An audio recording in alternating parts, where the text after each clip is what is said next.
Savez-vous taper les caractères spéciaux sur un clavier? Vous savez, le arrobase, le slash ou encore l'accent circonflexe. Je vous montre ça. En fait, sur un clavier informatique comme celui-ci, les touches du haut ont différentes fonctions. Par exemple, cette touche-là permet d'écrire le 3, les guillemets et le dièse. Cette touche-là permet d'écrire le 0, le A avec accent et le arrobase. Et au final, le fonctionnement est assez simple. En fait, toute la partie du haut est accessible lorsqu'on est en majuscule. La partie basse est accessible lorsqu'on est en minuscule. Et pour tout ce qui est en bas à droite, comme ici le dièse, eh bien on va devoir appuyer sur la touche CTRL et la touche ALT en même temps. Par exemple comme ça.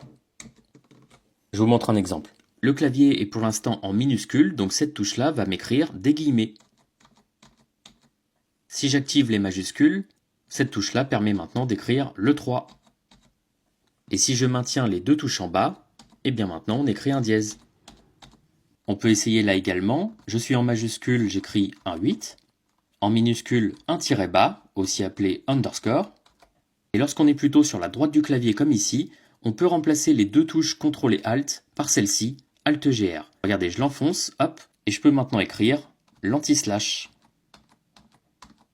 Et petite info aussi pour écrire une lettre avec un circonflexe ou un tréma, parce que c'est pas évident. En fait, il faut d'abord appuyer sur l'accent et ensuite sur la lettre pour que ça fonctionne. Par exemple, pour écrire un I tréma, je me place en majuscule, j'appuie ici, et ensuite sur le I. Et si je veux faire un I tréma minuscule, je reste quand même en majuscule pour écrire le tréma, je repasse en minuscule pour écrire le I minuscule, et voilà. Et même principe mais à l'envers pour le circonflexe juste en dessous.